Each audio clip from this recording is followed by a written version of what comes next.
Hello my dear fellow, नए साल की हार्दिक शुभकामनाएं। नया साल आपके जीवन में वैभव, संपत्ति, प्रेम, स्नेह व प्रसन्नता लाए। नई उमंग व उत्साह से आपके असमर्थ कार्य समर्थ हो जाएं। Once again wish you a very happy new year. Have a wonderful time ahead. जैसा कि हमने पिछली क्लास में कंटिन्यूअस टेंस डिस्कस कर लिए थे।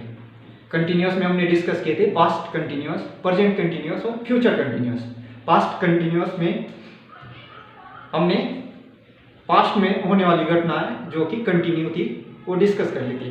जैसे कि ही was going to school, he was dancing, he was taking food, they were playing, you were fighting. ये थे एग्जाम्पल। ये एग्जाम्पल है पास्ट कंटिन्यूअस की। और प्रेजेंट के he is playing cricket, I am preparing food, I am playing cricket, we are going to market। ठीक, और ऐसे ही था फ्यूचर कंटिन्यूअस। फ्यूचर कंटिन्यूअस में इसके भी मैं एग्जांपल देता हूं। he will be playing cricket, they will be playing cricket, they will be jumping, they will be taking bath, I will be dancing, I will be singing a song. क्या था? ये थे सारे एग्जाम्पल। और ज़्यादा बेहतर सीखने के लिए कंटिन्यूअस को आप पहले वाला लेक्चर देख सकते हो। तो आज हम डिस्कस करने वाले हैं सिंपल, जैसे कि सिंपल प्रेजेंट, सिंपल पास्ट और सिंपल फ्यूचर भी कहते हैं, और इसी को इंडेफिनिट भी कहते हैं। तो आज हम डिस्कस करेंगे तीनों के तीनों tense, simple past, simple present और सिंपल फ्यूचर। सबसे पहले मैं स्ट्रक्चर लिखूंगा और एक ही स्ट्रक्चर लिखूंगा तीनों टेंस का। बस उसमें से आपको टेंस के हिसाब से बीच में मैं एक वो चीज़ में लिख दूंगा कि उसे पिकअप करना है, उसको लेना है जब हम उस टेंस की बात करेंगे। जैसे कि पास्ट की बात करो तो पास्ट के नियम को पिकअप करना है, पास्ट के नियम को लेना है। तो स्ट्रक्चर है सब्जेक्ट। सब्जेक्ट मैंने बोला भी था, सब्जेक्ट क्या होता है? कर्ता। सब्जेक्ट क्या होता है? कर्ता। हिंदी में कर्ता बोलते हैं, ठीक है। Subject plus. अब पास्ट का नियम लिखूंगा मैं। पास्ट के लिए क्या आता है? वर्ब की second form slash. Slash, double slash इसलिए दिया है क्योंकि बीच में ऐसे भी हो सकता है कि सिंगल स्लैश देना पड़े। तो इसमें से या उसमें से एक चूज करना। जैसे कि अब आएगा प्रेजेंट का, एक किस चीज का है? पास्ट का। Past past. अब लिखने वाला हूं मैं प्रेजेंट का। प्रेजेंट के लिए क्या आता है? वर्ब की फर्स्ट फॉर्म बेस फॉर्म जो होती है वर्ब की वो आती है। फर्स्ट फॉर्म क्या होती है? बेस फॉर्म प्लस एस और ई एस। अब एस और ई एस क्यों यूज करते हैं ये भी मैं बताऊंगा, लेकिन बताऊंगा कब? जब मैं प्रेजेंट का प्रेजेंट इंडेफिनिट या फिर सिंपल प्रेजेंट को डिस्कस करेंगे।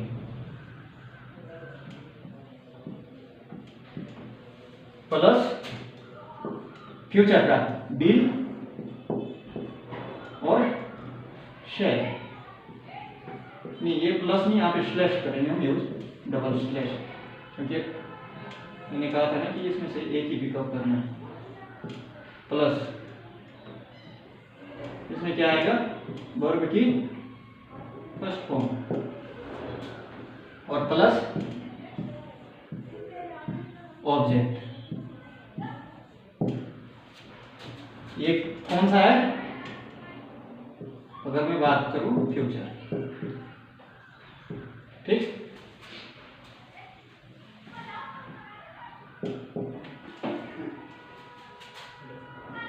इंडेफिनिट,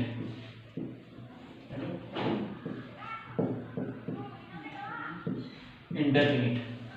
माय डियर फेलो, इसमें सिंपल या फिर इंडेफिनिट, इसे सिंपल भी बोलते हैं और indefinite. Simple past, simple present, simple future में हैबिट का हम क्या करते हैं? हैबिट बताते हैं हम अपनी। जैसे कि वो स्कूल जाता था, मतलब उसकी स्कूल जाने की हैबिट थी। वह गाना गाता था, उसको गाने गाने की मतलब उसकी हैबिट बताई जा रही है इसमें। ठीक, तो हैबिट का हम डिस्कशन करते हैं इसमें। तो सबसे पहले हम पास्ट को करेंगे डिस्कस, और सब्जेक्ट कैसे हम सब्जेक्ट यूज करेंगे वो मैंने प्रीवियस लेक्चर में बता दिया है, कौन सा सिंगुलर सब्जेक्ट कौन सा प्लूरल है। ठीक, तो ज़्यादा डीप में जाऊंगा नहीं, फिर आपको समझाना है तो इजीएस्ट वे में जो सीधा और सरल तरीका है उससे समझाऊंगा, क्योंकि फर्स्ट पर्सन और सेकंड पर्सन और थर्ड पर्सन पे अगर मैं जाऊंगा तो कंफ्यूज हो जाओगे, इसीलिए सिंगुलर सब्जेक्ट और प्लूरल सब्जेक्ट। ठीक, तो सब्जेक्ट सबसे पहले वह स्कूल जाता था। सब्जेक्ट क्या है? वह ही वह स्कूल जाता था। पहले क्या है सेंटेंस हिंदी में, वह स्कूल जाता था। चलो लिख ही देता हूं इसे, वह स्कूल जाता था। उसकी हैबिट बताई जा रही है, वह स्कूल जाता था। ठीक, तो सब्जेक्ट क्या है? ही। तो बात किसकी हो रही है?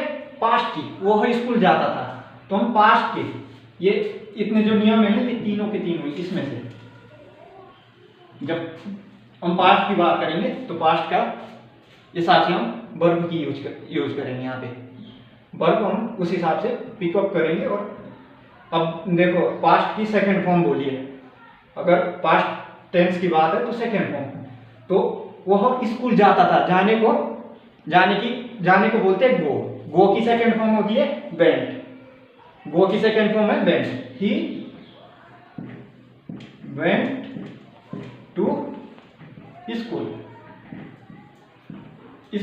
अब देखो सब्जेक्ट ही, वह स्कूल जाता था, तो वर्ब की सेकंड फॉर्म। स्ट्रक्चर ध्यान देना, सबसे पहले स्ट्रक्चर है, यहीं से सेंटेंस हमारे बनेंगे, वाक्य यहीं से बनेंगे हमारी इंग्लिश में। ही वेंट टू क्या है? प्रीपोजिशन। टू का यूज मैंने बताया था जब हम किसी नए प्लेस से कनेक्ट होते हैं, एक प्लेस से नए प्लेस पे या फिर किसी चीज से कनेक्ट होते हैं, तो टू। He went to. और स्कूल क्या है? ऑब्जेक्ट। लास्ट में सिर्फ ऑब्जेक्ट बचा हुआ है, बाकी क्या है? प्रेजेंट और फ्यूचर का है। हमने सब्जेक्ट, पास्ट की सेकंड फॉर्म और object. He went to school. वह उछलता था। अब मैं हिंदी में नहीं लिखूंगा, सीधा इंग्लिश में बोलूंगा। या फिर वह तो हमने ले रखा है, वे उछलते थे। दे जंप की सेकंड फॉर्म जंप। दे जंप।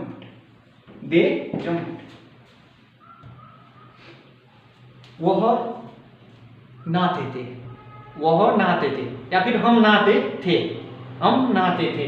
तो हम के लिए क्या है? Subject be. Subject be. और नहाने की सेकंड फॉर्म, अब टेक बाथ बोलते हैं हम नहाने को, टेक बाथ। तो टेक की second form took. We took bath. हम नहाते थे। ठीक,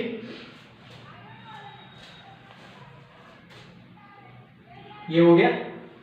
अब पास्ट का हमने एग्जांपल दे दिए, अब हम प्रेजेंट का डिस्कस करेंगे।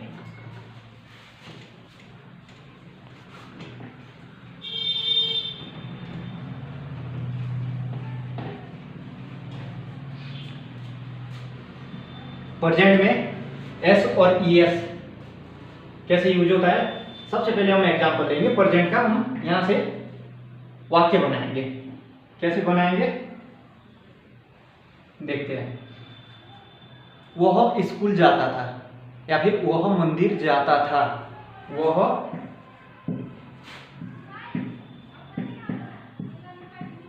मंदिर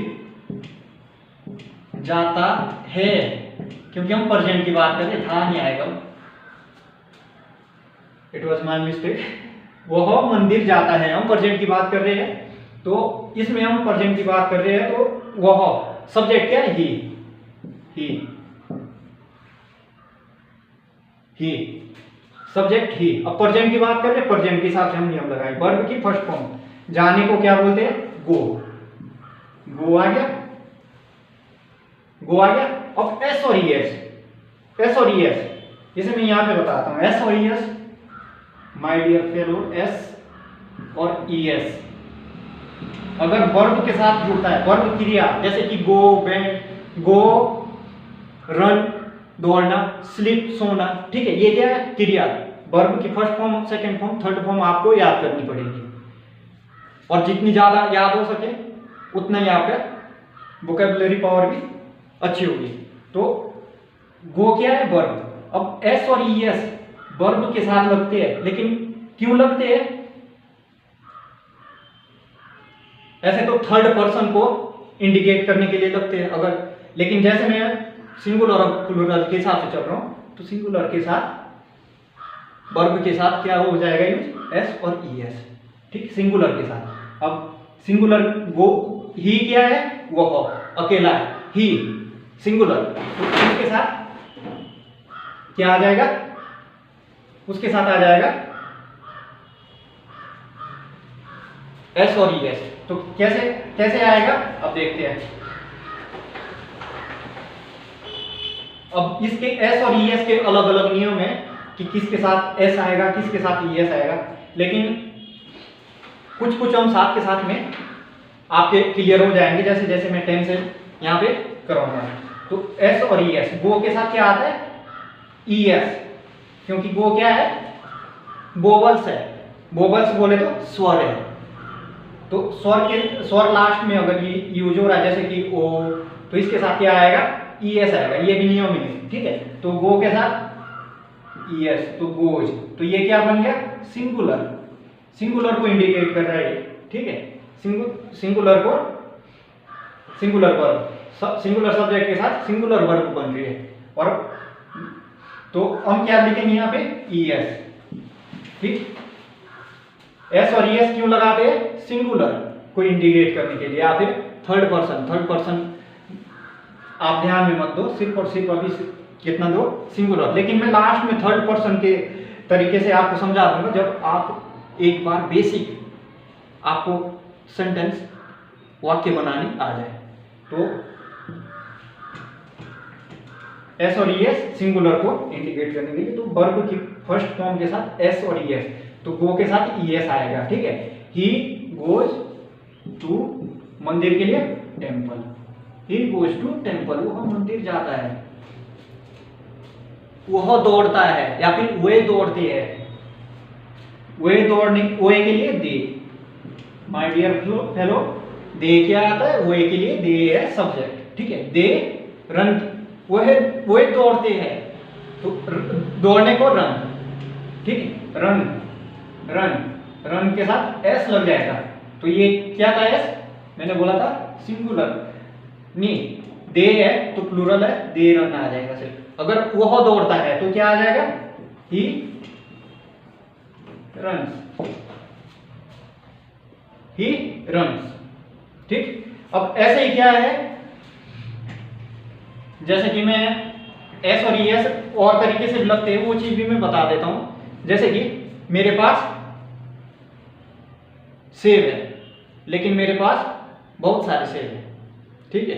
अगर मैं ज्यादा सेब की बात कर रहा हूं, तो तब भी नाउन के साथ एस और ई एस लगने से वो क्या बन जाता है? Plural, plural, plural.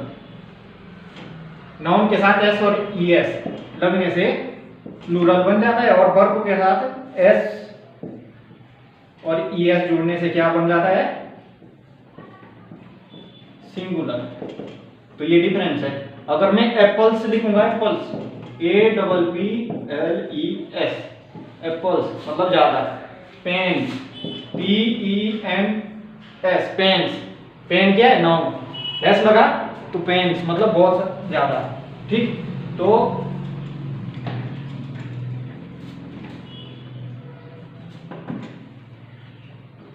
वे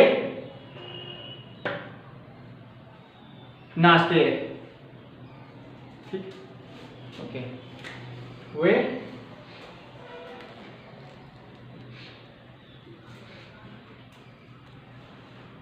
हम स्कूल में नाचते हैं। हम स्कूल में नाचते हैं। हम के लिए we, dance in the school. We dance in the school. We क्या है? प्लूरल। प्लूरल के साथ एस और एस नहीं लगेगा, तो डांस इन दी स्कूल, हम स्कूल में नाचते हैं। ठीक है, तो ये हो गया है प्रेजेंट क्लियर। और आपको मिनिमम 20 to 25 वाक्य बनाने हैं, सेंटेंस बनाने हैं, क्योंकि practice speaking comes by speaking and writing comes by writing. तो कहा भी जाता है practice makes a man perfect. ठीक, तो प्रैक्टिस आपको करनी है। अब हम बात करेंगे फ्यूचर की।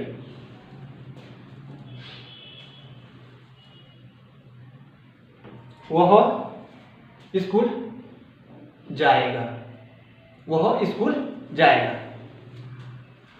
अब इससे पहले लेक्चर में मैंने कहा था कि विल और शैल के साथ, ऐसे तो विल का यूज सारे सब्जेक्ट के साथ होता है, लेकिन ग्रामेटिकली शैल के साथ आई और बी का यूज होता है। लेकिन आज मैं सारे सब्जेक्ट के साथ विल का यूज करूंगा, क्योंकि मॉडर्न इंग्लिश में क्या है, और विल का ही यूज होता है। वो एक फर्ज था बोलने का कि शैल के साथ आई और बी का यूज करना है। ठीक है, तो हम फ्यूचर की बात करेंगे। जैसे वह स्कूल जाएगा। ठीक है, तो वह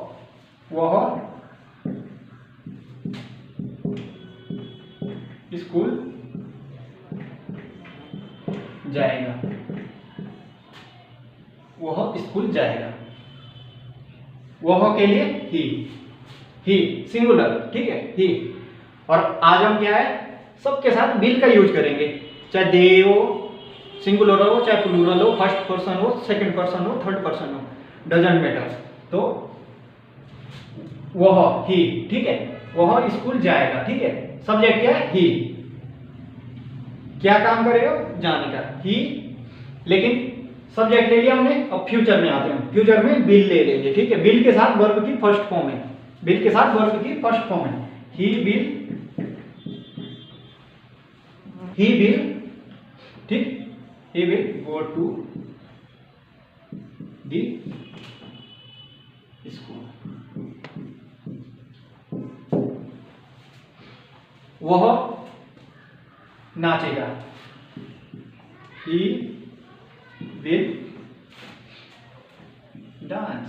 ही विल डांस। वह सोएगा। He will sleep. वह लड़ाई करेंगे। वे लड़ाई करेंगे। ठीक है, वे के सब्जेक्ट क्या आएगा? वे को क्या लिखते हैं? They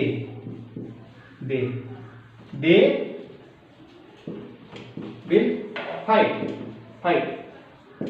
will plus first form, verb की फर्स्ट फॉर्म प्लस ऑब्जेक्ट। लेकिन ऑब्जेक्ट कुछ है ही नहीं। अगर मैं ऐसे लिखता कि वे स्कूल में लड़ाई करेंगे, they will fight in the school. They will fight in the school.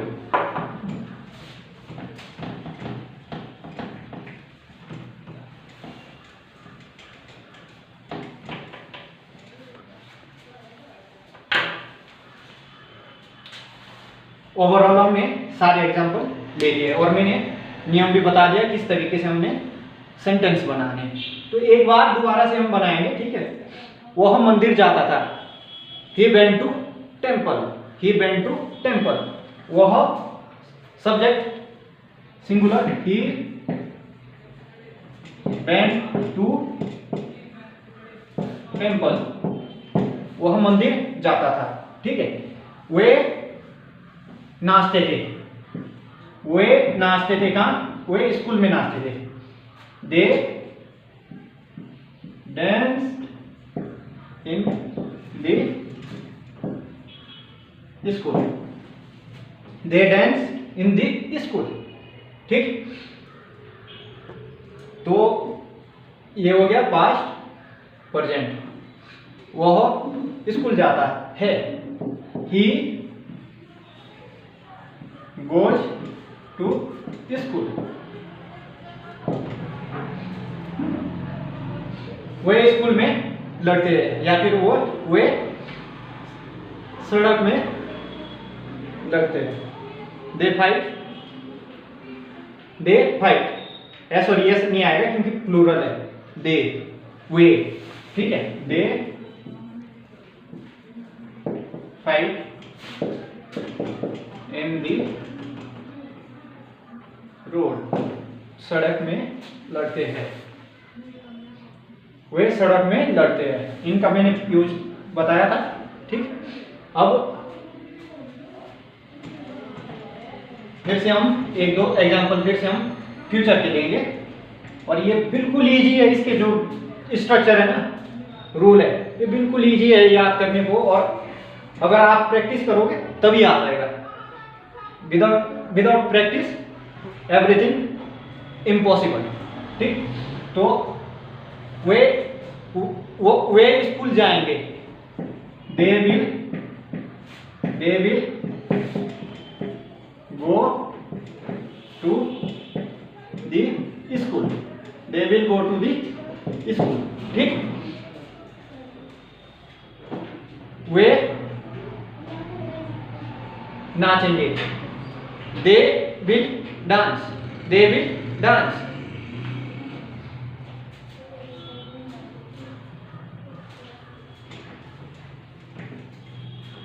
तो टेंस हो गया क्लियर। टेंस का इंडेफिनिट टेंस, और we can say in other word simple tense clear हो गया है। तो मैं 10 से 15 लेक्चर लूंगा इसी तरीके से, और अगर आप प्रैक्टिस करोगे, जितने भी टेंस बनाए हैं, बनाने के साथ साथ बोलने की प्रैक्टिस करोगे, तो डेफिनेटली आप इंग्लिश बोल पाओगे। You will be able to speak in English. I am damn sure you will speak in English one day. So जब मैं tense simple, continuous, perfect continuous, मतलब जब मैं टेंस क्लियर करा दूंगा, तो उसके बाद आपको इंग्लिश में ही बात करनी होगी। आपको ट्राई करना होगा इंग्लिश में ही बोलने का। जब तक आप हिंदी में बात करना बंद नहीं करोगे, हिंदी में सोचना बंद नहीं करोगे, अगर आपको इंग्लिश में बात करनी है तो तब तक आप सीख नहीं पाओगे। So thank you, have a wonderful time ahead.